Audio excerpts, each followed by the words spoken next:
안녕하세요. 오늘은 한강의 채식주의자 12번째 시간입니다.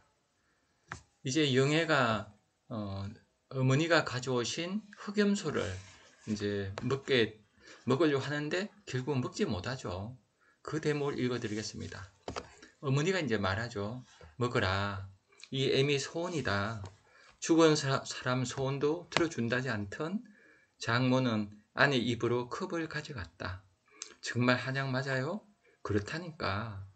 망설이던 아내는 코를 막고 그 검은 액체를 한 모금 마셨다. 장모는 희색이 만연하여 더 마셔 라고 외쳤다. 주름진 눈꺼풀 안에서 장모 눈이 번쩍거렸다. 이렇게 해서 결국은 이제 먹기는 먹는데 그죠? 나중에 다 개워내요.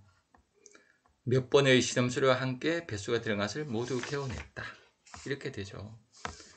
그래서 우리가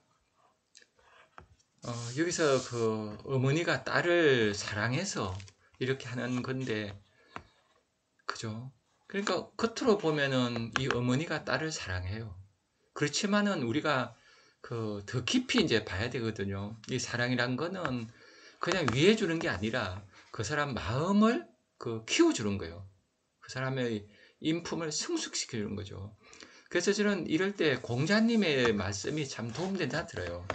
공자의 유교 사상, 공자의 가르침을 딱 두 단어로 표현하면 충과 서라고 그러죠. 충서. 충이란 게 뭔가 하면 중의 마음이에요. 한자로 쓰면은 중 가운데 중자 쓰고 마음심이잖아요. 그래서 중의 마음, 이 중의 마음은 다 포함하는 거예요. 이 어머니가 딸을 바라볼 때 어때요? 중의 마음으로 바라봐야죠. 사랑의 마음으로 바라보면 안 돼요. 중의 마음, 사랑과 미움, 딸을 사랑하지만 딸을 미워하는 마음. 그래서 무심하게 딸을 보면 어때요? 무심하게 보게 될 때 뭐가 돼요? 서가 돼요. 서는 뭔가 하면은 용서한다는 데 서자거든요. 근데 서라는 한자 단어도 가만히 보면 같을 려예요. 그 밑에 마음심이거든요. 딴 사람과 마음이 같아져요. 그러니까 공자의 가르침의 핵심은 바로 뭐예요? 충과 서죠. 중의 마음을 갖고, 중의 마음은 다 양극을 포함하는 마음이에요. 사랑한다, 미워한다, 좋아한다, 싫어한다. 그죠? 다 포함하면 난 살았다, 죽었다. 이 모든 것을 포함하는 무심한 마음이 중이거든요. 이 마음을 가면 어때요? 그 마음에 가면은 그 마음은 본성이에요. 인간의 본성. 본성은 통해요. 서가 돼요. 딴 사람 마음과 통하거든요. 이 어머니가 딸을 볼 때 무심하게 봤으면 어때요? 딸의 아픔이 보일 거예요. 지금 당장에 흑염소 먹이는 게 안 중요하죠. 그래서 사람은 이렇게 마음이 통해야지 돼요. 마음이 통하지 않는 데서는 받아들이기 힘들어지잖아요. 그래서 이 참 안타깝죠, 그죠? 우리가 뭐를 사랑한다고 그러는데 분명히 사랑하는 마음 때문에 그래요. 근데 이런 무서운 말이 있죠. 모든 폭력은 사랑에서 시작한다. 그죠? 사랑해서. 사랑해서 폭력이라요. 사랑하지 않으면요. 아예 그냥 관심 없으면은 그 사람하고 아무 관계가 없어요. 그냥 놔둬요. 그런데 사랑하니까 어때요? 위해 주려고 그래요. 근데 위해 주는 게 그 사람을 정말 위해 주냐? 그게 아닐 때가 심각한 거예요. 그 어머니는 딸을 사랑하는데 딸의 입장에서는 사랑이 아니라 폭력인 거예요. 그 다 토해내고 그죠? 자꾸 좀 망가져가죠. 이럴 때 어머니가 어때요? 딸의 마음을 잘 더 볼 수 있어야죠. 무심하게 딸을 사랑한다, 미워한다, 모든 마음을 포함하고 그냥 무심하게 그죠? 사랑한다 하니까 어찌 돼요? 딸을 사랑해 하니까 먹여야 된다 생각하는 거예요. 이게 이제 폭력이 되는 거예요. 그래서 우리가 남을 사랑하려면 어때요? 자신부터 먼저 사랑해야 돼요. 그러니까 남을 사랑한다는 게 이게 그죠? 사랑은 아무나 하나 능력이죠. 그래서 이 어머니가 자신의 깊은 마음으로 들어가야 돼요. 깊은 마음 들어가는 연습을 자꾸 하면은 충에서 서가 되죠. 충과 서가. 그 마음의 중에 마음을 지니면은 영의 마음이 보이고 딴 사람 마음이 보여. 이렇게 해서 내 마음을 깊이 들어가야 돼요.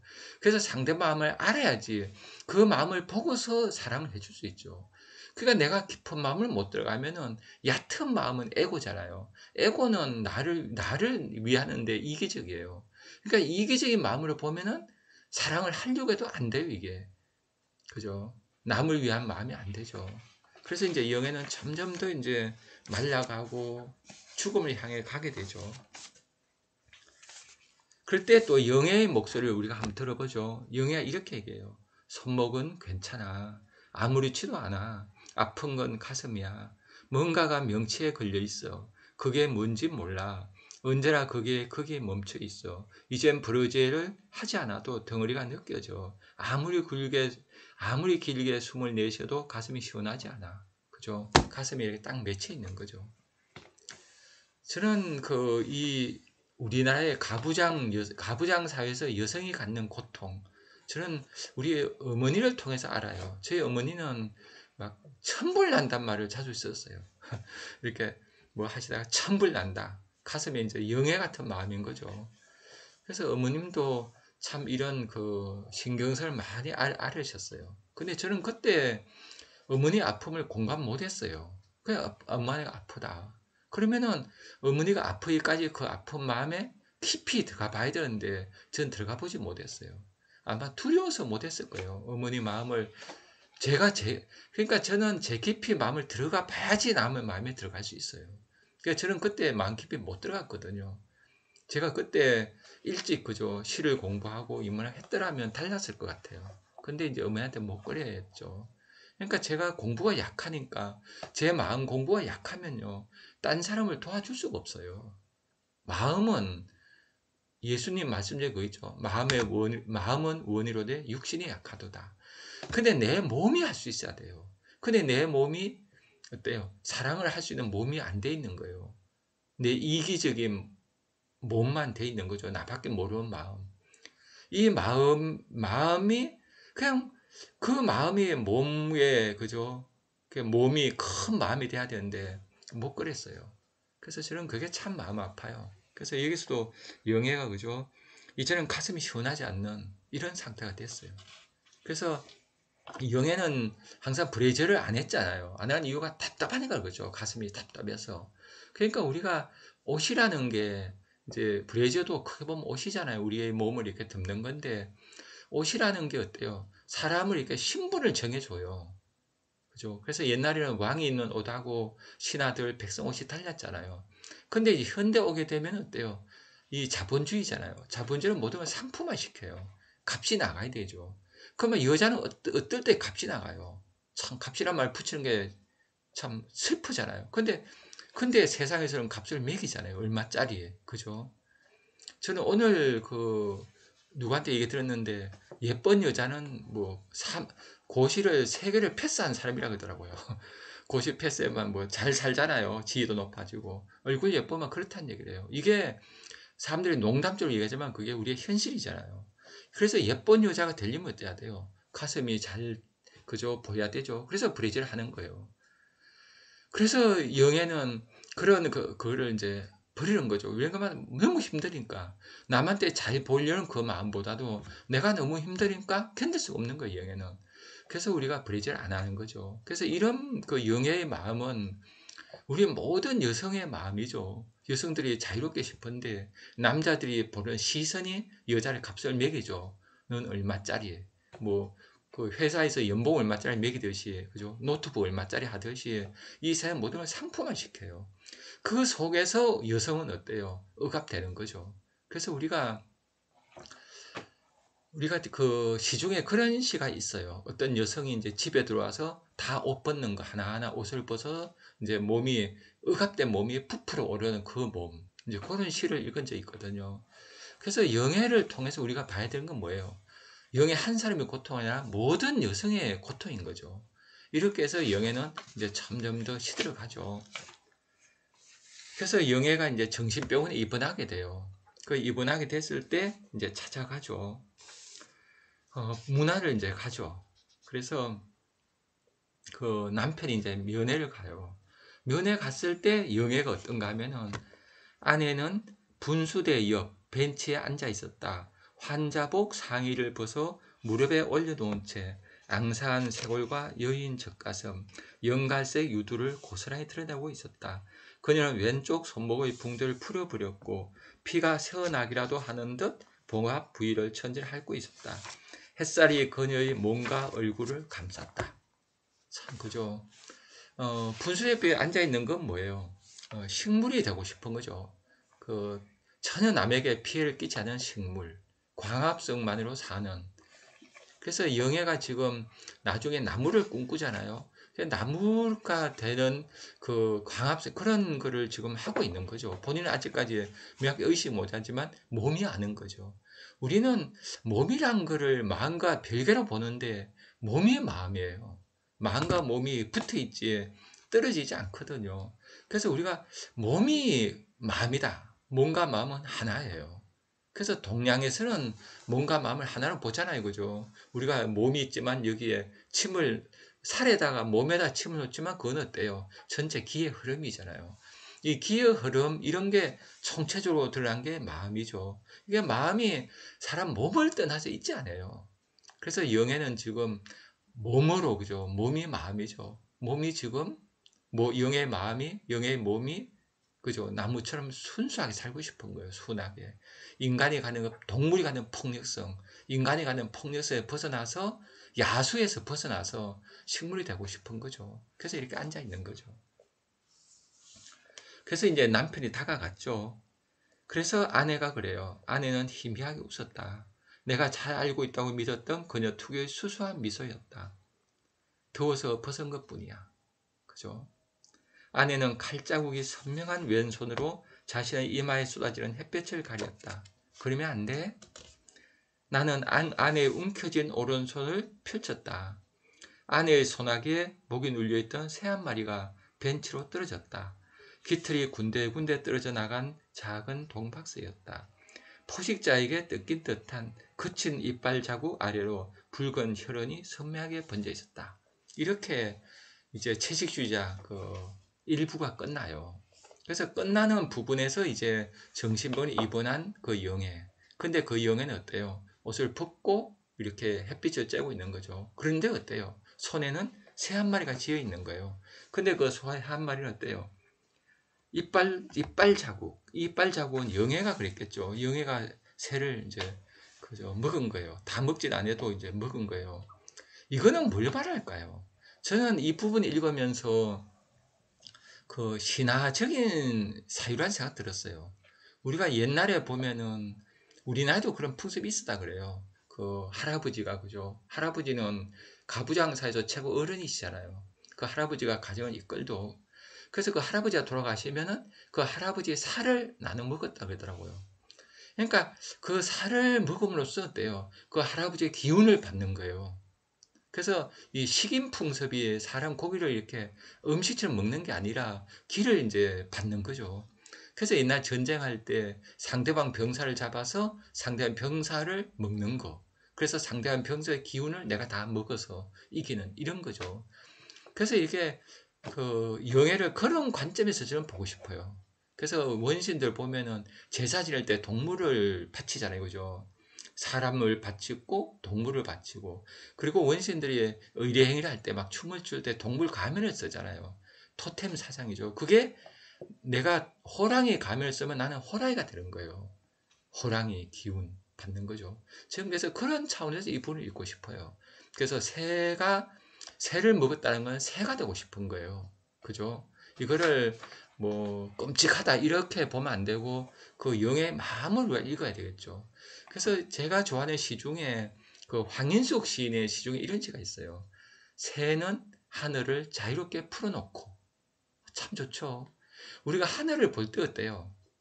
하늘은 인간에게 오랫동안 큰 의미가 있었죠. 우리가 살아오면서 하늘에서 비를 내리지 않으면 어때요? 우리가 살 수가 없죠.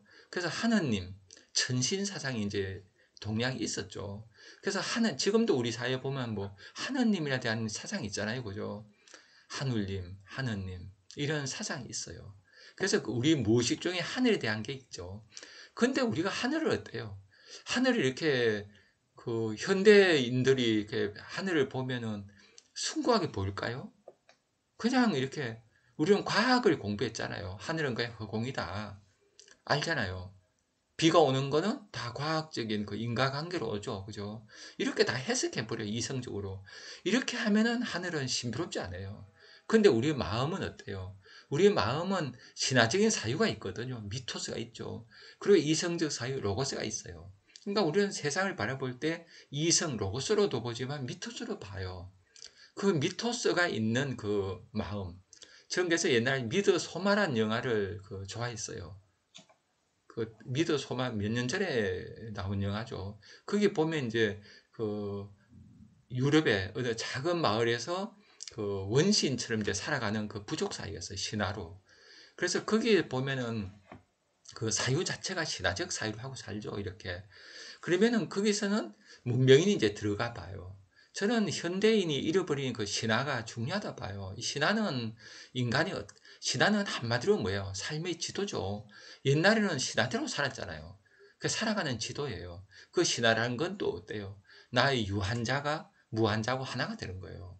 그래서 그 당군 신화 그러면 우리가 당군은 한 사람이 아니라 직함이죠. 그래서 당군이 죽으면은 딴 사람이 또 당군이 되는 거예요. 그렇게 해서 당군은 불멸이죠. 그러면 나라는 인간은 죽지만 내가 당군이 됨으로써 영원한 거예요. 그래서 신화는 유한한 삶과 무한한 삶을 연결해 줘요. 그래서 인간이 굉장히 이렇게 정신적으로 안정을 찾게 되죠. 그런 삶을 이제 살았어요. 저는 영예가 이제 그런 신화적 사유를 한다고 봐요. 그러니까 새를 먹으면서 새가 되고 싶은 거. 이 새는 뭔가 하면은 우리가 하늘로 날아가잖아요. 지상에 있지만 하늘로 날아가는, 하늘로 끝없이 나가서 하늘과 통하는, 하늘과 지상을 연결하는 그런 그 무당 같은, 사제 같은, 샤먼 같은 존재죠, 새는. 그래서 그 옛날에 보면은 우리 옛날 그 마을에 이렇게 보면은 이제 누가 죽잖아요. 그러면 쌀을 이렇게 해서 그게 그 새 자국이 있다고 그랬더라고요. 제사 지내고 나서 그 쌀에. 그래서 아, 새가 됐다. 그러니까 우리는 그 새라는 게 개념이 있는 거예요. 하늘로 날아가는 거. 그래서 이 하늘이란 건데 우리가 이 하늘을 어때요? 하늘은 그냥 딱딱해. 스카이 이렇게 과학 때문에 다른 거예요. 그런데 새가 날아갈 때 어때요? 황윤숙 씨는 새가 하늘을 풀어놓는다는 거예요. 멋있죠, 그죠? 이 멋있는 시인이죠, 황윤숙 씨는. 그래서 우리가 내가 하늘을 보는데 하늘은 그냥 딱딱 굳어 있어요. 그냥 하늘 스카이예요. 근데 새가 날아가면서 내 마음도 새가 되는 거예요. 그죠? 이게 새가 갖는 상징이죠. 그래서 인간은 오랫동안 인류의 그 오랫동안 역사, 수만 년의 역사 동안 이렇게 살아오면서 신화적 사유를 해요. 새는 어떤 하늘로 가는 상징, 그죠? 또 뭐 나무는 지하 세계하고 지상과 하늘 연결하는 나무, 이런 상징이 있죠. 그래서 이 상징이란 거는 우리에게 새지만은 새이면서 어떤 다른 의미를 우리한테 보여줘요. 그래서 상징이면 크죠. 그래서 우리가 상징 속에 사실 살고 있는데 상징을 이제 잃어버렸죠, 우리가. 그러다 보니까 우리는 어때요? 신성함을 잃어버렸어요. 세상과 과학으로 이 생각하죠. 과학적 사유로만 새를 보면은 어때요? 그냥 새, 그냥 잡아먹을 수 있는 약한 거 이렇게밖에 안 보여요. 근데 시인의 눈은 어때요? 황희조 시의 눈에는 새가 날아가면서 무심하게 봤겠죠, 황희조에. 그 무심하게 보는 마음의 새는 날아가면서 하늘이 어때요? 신성하게 되는 거예요. 하늘을 풀어놓는 거예요. 딱딱한 스카이가 아니라. 그래서 우리 보통 사람들은 새를 보고서 신성을 못 느끼는데 영에는 어때요? 이제 마음이 아프잖아요. 아프면은 에고보다는 더 깊은 마음을 들어가죠. 그래서 우리의 무의식의 힘이 이제 깨어나죠. 그렇게 해야지 견딜 수가 있잖아요, 사람이. 그래서 우리 힘들 때 무의식이 깨어나요. 그래서 이제 우리가 힘들 때 공부가 된다 그러잖아요. 왕양면 선생이 그러죠. 힘들 때 공부하라. 그죠? 힘들 때는 우리 무의식이 깨어나요. 그래서 지혜로워져요. 힘 안 들 때는 의식적으로 봐요. 이성적으로. 그래서 공부가 잘 안 돼요.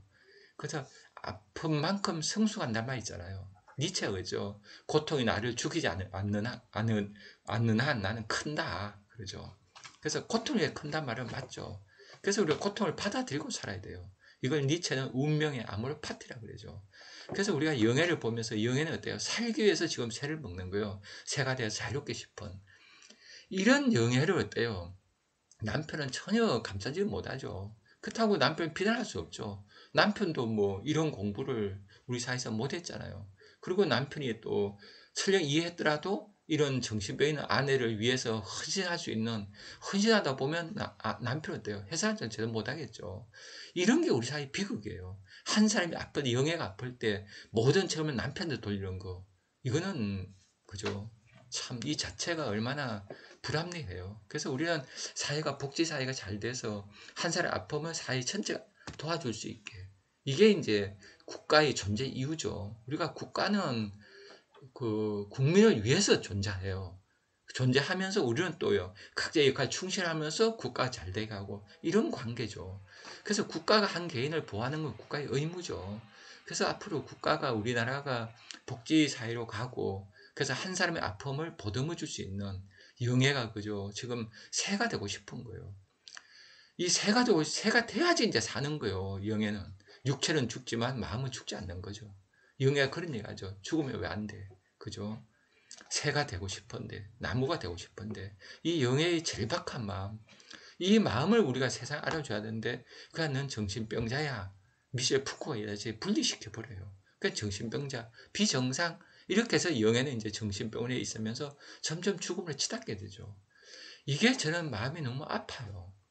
그래서 한강 그 작가의 이 소설이 노벨상 받았던 게 참 좋아요. 많은 분들이 읽고, 우리 인류의 문제잖아요. 지금 현대 인류 전체가 한 개인을 보호 못 해주는 물질 지상주의잖아요.